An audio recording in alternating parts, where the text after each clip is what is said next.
Praise the lord. प्रभु यीशु मसीह के पवित्र और सामर्थी नाम में जय मसीह की। हालेलुया। हम परमेश्वर का धन्यवाद देते हैं। परमेश्वर ने हमें एक और दिन दिया ताकि हम परमेश्वर की आराधना करें। धन्यवाद करते हैं मेरे प्रियो परमेश्वर के प्रेम के लिए, उसके अनुग्रह के लिए, उसकी कृपा के लिए जो प्रति भोर को उसके डरवैयों पर, उसके बेटे और बेटियों पर प्रबल होती जाती है। धन्य है वे जो उसको खोजता है, और जो उसको खोजता है वो पाता है। हालेलुया। आज की सुबह में हम परमेश्वर का धन्यवाद करें।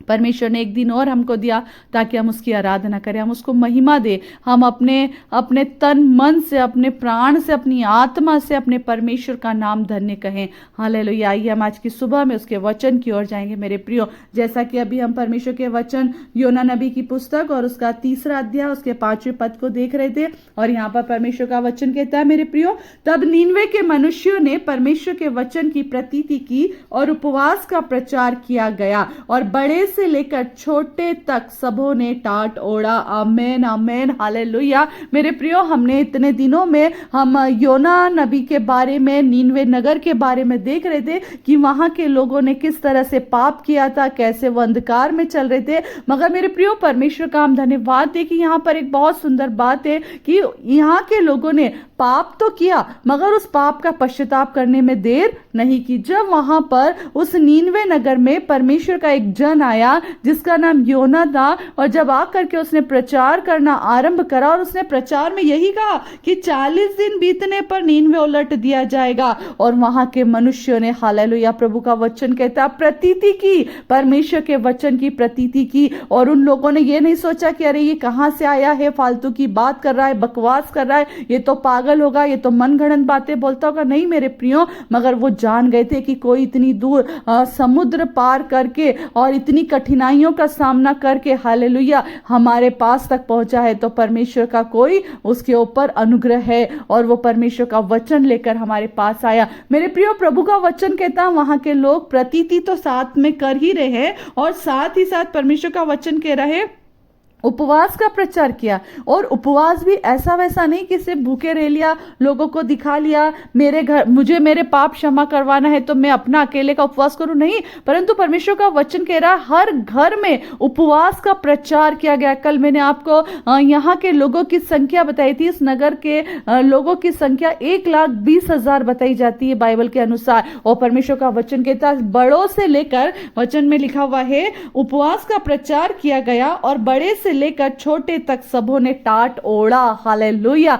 सबों ने टाट ओढ़ा। मेरे प्रियो, किसी ने यह नहीं सोचा कि मैंने गुनाह किया तो मैं और मेरा परिवार बच जाए। हमें अपने पड़ोसी से क्या मतलब, मैं, मेरा पति, मेरी पत्नी, मेरे बच्चे, मेरा घर, मेरा घराना, हम लोग पापों की क्षमा मांग ले और हम परमेश्वर के सम्मुख हो जाए। मगर मेरे प्रियो, यहाँ के लोगों ने एक भाईचारे को दिखाया। उन लोगों ने अपने नगर में उपवास का प्रचार किया। हालेलुया। और सब लोग आपस में ये कहते होंगे, आओ हम मिलकर के प्रचार उपवास करें ताकि हमारे पापों का पश्चाताप प्रभु हमको देखे और हमें क्षमा करे। अपने अपने पापों से हम पश्चाताप करें। प्रभु का वचन मेरे प्रियो यहाँ पर कहता है जब उपवास का प्रचार किया गया तो बड़े से लेकर छोटों तक सबों ने टाट ओढ़ा। हर एक जन टाट ओढ़ करके बैठ गया। हालेलुया। परमेश्वर का हम धन्यवाद करें मेरे प्रियो। मैंने आपको कल भी बताया था टाट ओढ़ने का मतलब क्या है। टाट एक ऐसी वस्तु है, एक ऐसा कपड़ा है जो पैरों में आता है, जिससे पैर पोंछ कर अंदर जाया जाता है, और उस पैर के पोंछने वाली कपड़े को उन लोगों ने ओढ़ लिया। हालेलुया। ना सिर्फ बड़ों ने उपवास करा, परंतु वहां के छोटों ने भी उपवास करा। वहां के बड़ों ने यह नहीं सोचा कि हमारे बच्चे क्यों भूखे रहे, परंतु वचन कहता है कि बड़ों से लेकर छोटों ने, सबों ने उपवास किया। इसी के साथ मैं आपको आगे और बताना चाहती हूँ कि यह समाचार जब नीनवे के राजा के कान में पहुंचा, वह सिंहासन पर से उठा और अपना राज की ओढ़ना उतार दिया। हालेलुया। और टाट ओढ़ लिया और राख पर बैठ गया। मेरे प्रियो, यहाँ पर परमेश्वर का हम धन्यवाद देते हैं कि जब एक आज्ञा राजा की ओर से निकलती है तो प्रजा को करना होता है, मगर यहाँ पर उल्टा हो रहा है। यहाँ प्रजा पहले शुरुआत कर रही है और राजा उस बात को मान रहा है। आमीन। प्रजा यहाँ पर कह रही है कि हम उपवास करेंगे, हम पापों का पश्चाताप करेंगे। हालेलुया। हम टाट ओढ़ेंगे। तो राजा भी पीछे नहीं हटा। राजा भी अपने राजकीय सिंहासन सिंहासन से, अपने राजकीय स्थान से उतर करके, अपने राजकीय वस्त्रों को उतार करके उसने टाट को ओढ़ लिया, उसने राख पर अपने आप को बैठा लिया।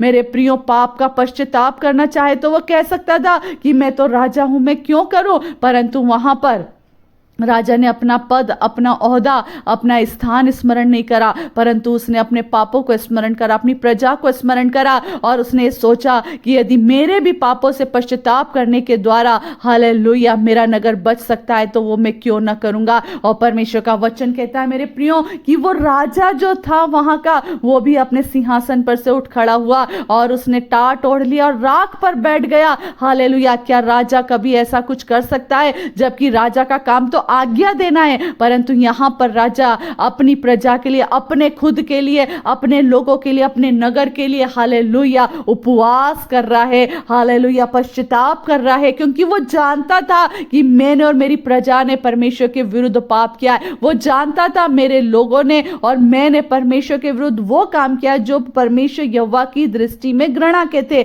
मगर मेरे प्रियो, जब एक व्यक्ति अपने स्थान से उठ करके हालेलुया परमेश्वर के पास आता है, इसका मतलब है हम उन लोगों ने अपने आप को परमेश्वर की अधीनता में रख दिया। इसका मतलब है उन्होंने अपने आप को परमेश्वर के हाथों में सौंप दिया। जब हम अपने आप को अपने परमेश्वर के हाथों में सौंपते हैं मेरे प्रियो, हमारा न्याय करने वाला कोई मनुष्य नहीं, परंतु हमारा न्यायी परमेश्वर है। जो परमेश्वर उन्हें नाश करने के लिए तैयार था, जो परमेश्वर केवल 40 दिन बीतने पर पूरा नगर उलटने के लिए तैयार था, वही परमेश्वर, आमेन, प्रभु का हम धन्यवाद दे, आगे चल के आप और मैं देखेंगे वही परमेश्वर इस नगर को बचाता है। हालेलुया। कब? जब हम अपने अपने स्थानों को छोड़ देते मेरे प्रियो। यदि आज आप और मैं कोई ऊंचे पद पर बैठे तो यह मत सोचना कि आप और मैं पापों से पश्चाताप ना करें, मगर जिसका जो पाप है उस हर व्यक्ति को अपने पापों का पश्चाताप करना पड़ेगा। आपके लिए लोग प्रार्थना कर सकते हैं, आपके लिए लोग सब कुछ कर सकते हैं, मगर आपके लिए आपके पापों से पश्चाताप आपको खुद को करना पड़ेगा। आपके गुनाहों की माफी हमें खुद को मांगना पड़ेगी। हमने जो गलतियां की है वो परमेश्वर के सामने स्वीकार करना पड़ेगा। जिस तरह से उस एक पुत्र को हम जानते हैं जिसे बाइबल में उड़ाव पुत्र के समान, उड़ाव पुत्र के नाम से संबोधित किया जाता है, उसने अपने पिता के पास आकर क्या कहा? उसने एक शब्द कहा कि हे पिता, मैंने तेरे विरुद्ध और स्वर्ग परमेश्वर के विरुद्ध, स्वर्ग के विरुद्ध पाप किया है। मेरे प्रियो, हमें अपने पापों की क्षमा खुद मांगना पड़ेगी। लोग आपके और मेरे लिए प्रार्थना तो करेंगे, मगर पापों की क्षमा तो आपको और मुझको मांगना पड़ेगी। और पापों की क्षमा के लिए आपके और मेरे लिए मेरे प्रियो प्रभु यीशु मसीह ने लहू बहाया है, अपना कीमती लहू बहाया। उस लहू का मूल्य हम समझ क्यों नहीं पा रहे कि उस लहू के द्वारा आपका और मेरा छुटकारा हो गया। नीनवे के नगर के लोगों को पता नहीं था कि आज हम जिस पश्चाताप को लेकर परमेश्वर के सामने आए, हम वहां से अपने पापों की क्षमा को लेकर जाएंगे। और आज के समय में मेरे प्रियो, हम भी यदि अपने गुनाहों की पापों की क्षमा को लेकर परमेश्वर के पास जाते, आपको और मुझको वो खाली नहीं छोड़ता है। वो आपको और मुझको क्षमा करने में सामर्थ्य है। परमेश्वर का वचन दाऊद कहता है, तूने मेरे अपराधों को अपने पीठ के पीछे डाल दिया कि वे फिर कभी स्मरण ना आए। और यहां पर नीनवे में भी ऐसा ही हुआ कि जब यहां के लोगों ने, यहां के छोटे से लेकर बड़ों तक ने, यहां के राजा ने भी अपने आप को परमेश्वर के अधीन करा। हालेलुया। प्रभु का वचन कहता है मेरे प्रियो, इनके पापों को परमेश्वर ने अपनी पीठ के पीछे डाल दिया कि वे फिर कभी स्मरण ना आते। हालेलुया। मगर ये समय पापों से क्षमा मांगने का, ये समय उपवास का प्रचार करने का, ये समय अपने अपने पापों को स्वीकार करने का है। और आपको और मुझको, मैं एक बार फिर आपसे कहती हूँ, आपके और मेरे लिए प्रार्थना सब करेंगे, हमारे रोगों के लिए, हमारी बीमारियों के लिए, हमारे श्रापों के लिए, मगर आपको और मुझको अपने पापों से क्षमा तो खुद ही मांगना पड़ेगी मेरे प्रियो। क्षमा तो आपको और मुझको मांगना पड़ेगी, क्योंकि जब तक क्षमा ना मांगेंगे, रिपेंड नहीं करेंगे, पश्चाताप नहीं करेंगे, हालेलुया, आपके और मेरे जीवन में उस जीवन को हम नहीं पा पाएंगे जो स्वर्ग से परमेश्वर ने प्रभु यीशु मसीह के द्वारा आपको और मुझको दिया है। हालेलुया। मेरे प्रियो, इन वचनों में बने रहिए ताकि हम इन वचनों में और आगे बढ़े और पवित्र आत्मा के द्वारा जो पवित्र आत्मा आपको और मुझको सिखाना चाहता हम उसमें आगे बढ़ते जाए। मेरे प्रियो, मैं विश्वास करती हूँ आज की सुबह जितनों ने इन वचनों को सुना है, हालेलुया, वो हर एक जन आशीषित है। इन वचनों को औरों तक शेयर करें, औरों तक पहुंचाए, ताकि हर एक जन अपने पापों से पश्चाताप करे, प्रभु यीशु मसीह को ग्रहण करे। जैसे नीनवे नगर बचा लिया गया, जैसे नीनवे नगर का राजा अपने अपने स्थान को छोड़ दिया, हालेलुया, आप और मैं भी अपने पापों के स्थान को छोड़ दे और परमेश्वर के पास आ जाए, ताकि परमेश्वर हमें क्षमा करे। परमेश्वर वचनों के द्वारा आपको और मुझको बहुत ऐसे आशीष दे। सबको जय मसीह की। Praise the Lord. आमेन।